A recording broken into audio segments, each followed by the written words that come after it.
So welcome again, and today we have our Portfolio 1 class, the first class in the semester.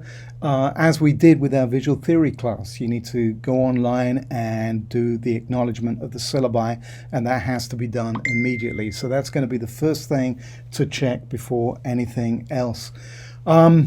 Today, what is a portfolio for? That's going to be the big thing we're going to be thinking about. We're also going to look at our first assignment. This is the first assignment sheet, which is to make 40 thumbnail images or make a selection of 40 thumbnail selections.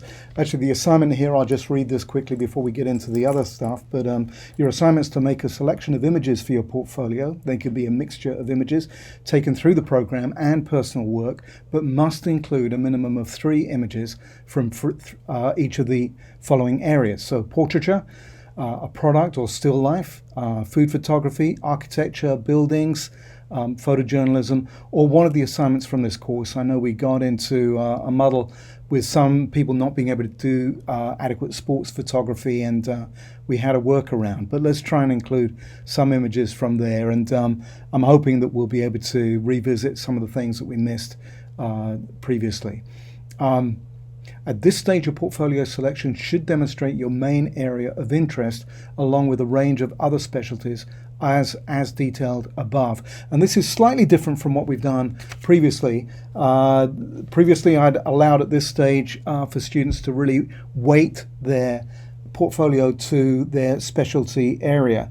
But really we want to mix it up at this stage, and a part of that is we want to train you to be rounded photographers, not just able to do one particular thing, but we really want you to have all of the skills that it takes to make it, and a part of that is the opportunity or the ability to prove that you could do any photography, not just your specialty area.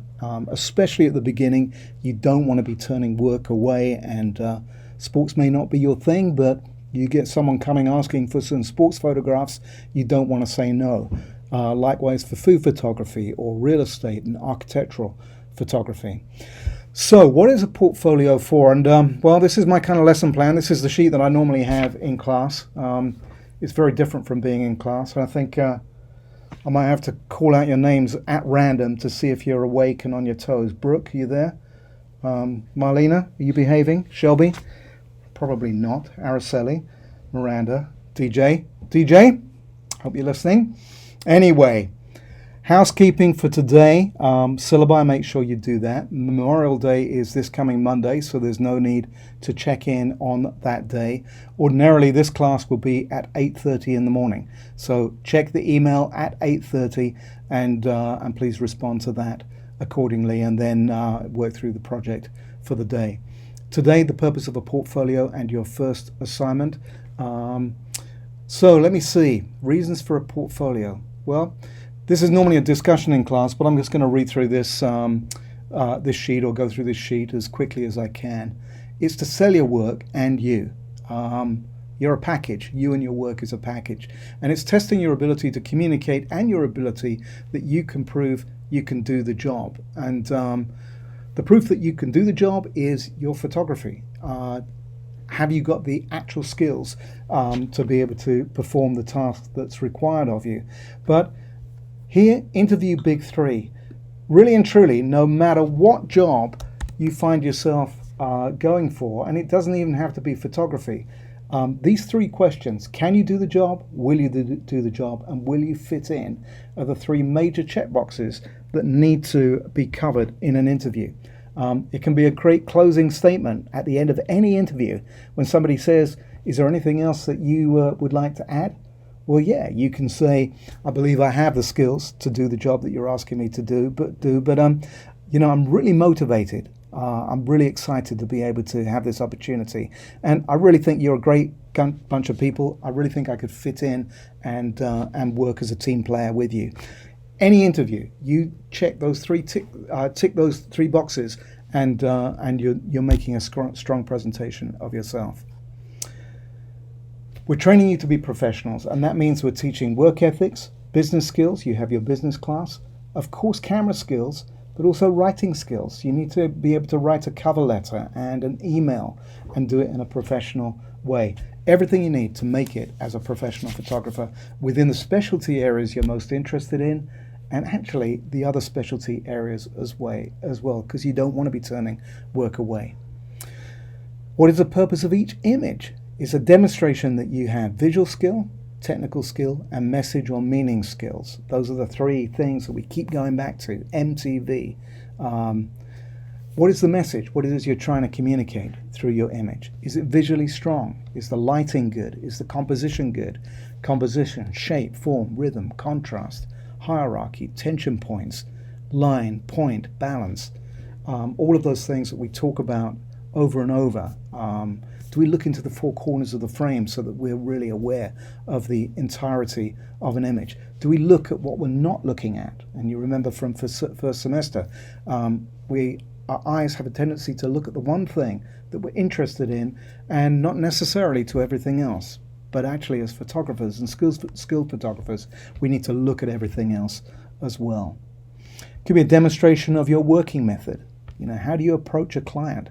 How do you get from A to B when you're breaking down a job? And we can come back and talk further about the working method later on. Your ability to discuss your portfolio and make a presentation of your work is critical. And the portfolio itself is to get you a job.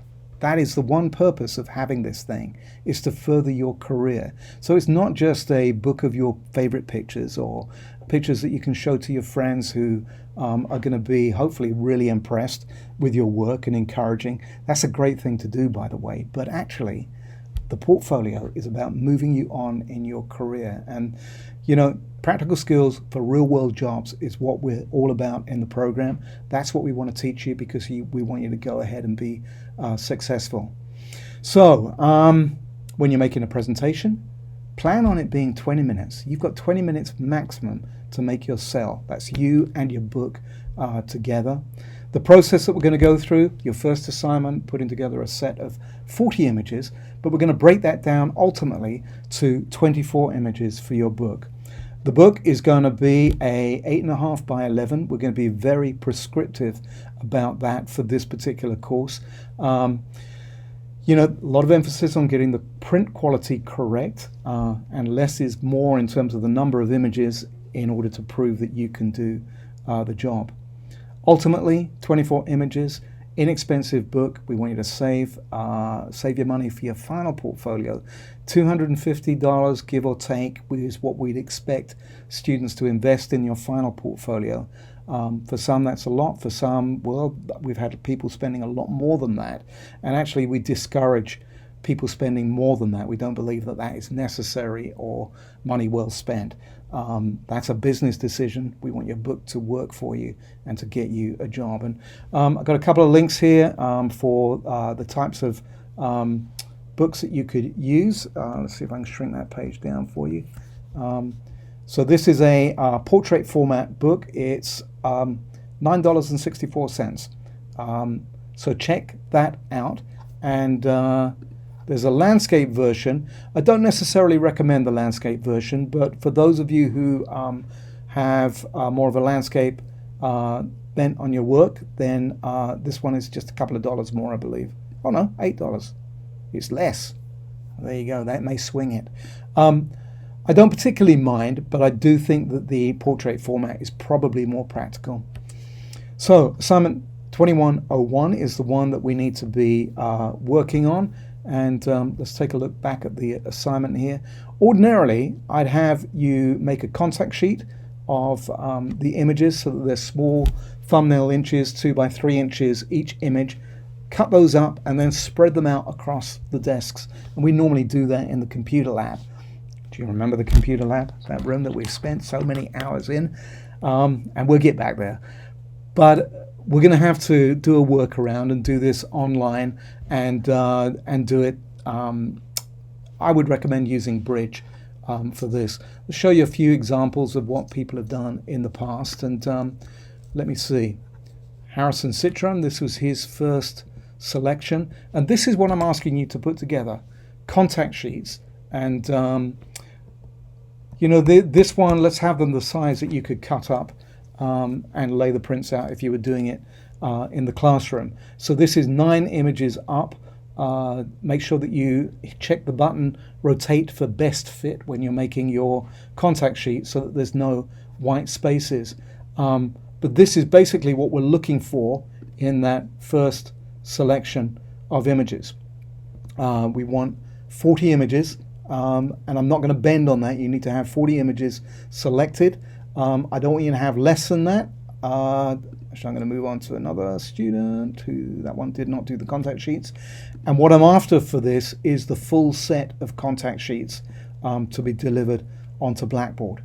And you know, ultimately, what we're working towards is a final portfolio. If you give me a second, I'll see if I can pull up on the system here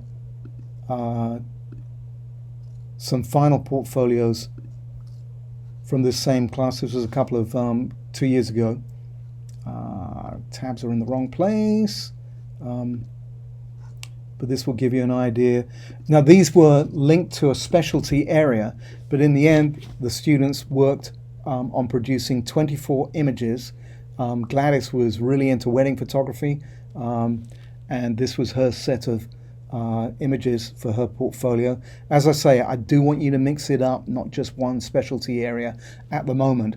When it comes to your final portfolio at the end of the program, that's another thing. We can talk very individually and specifically about your goals and what it is that you want to do, and then gear your work or your portfolio accordingly.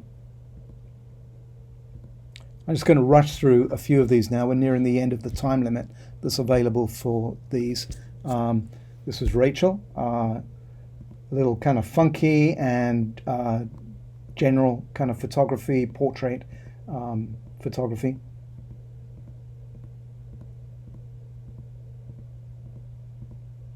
But these will give you some kind of an idea of where we're heading, and the ultimate goal will be a portfolio with 24 images. Less is more, and really we want every one of these images to really work very, very hard for you.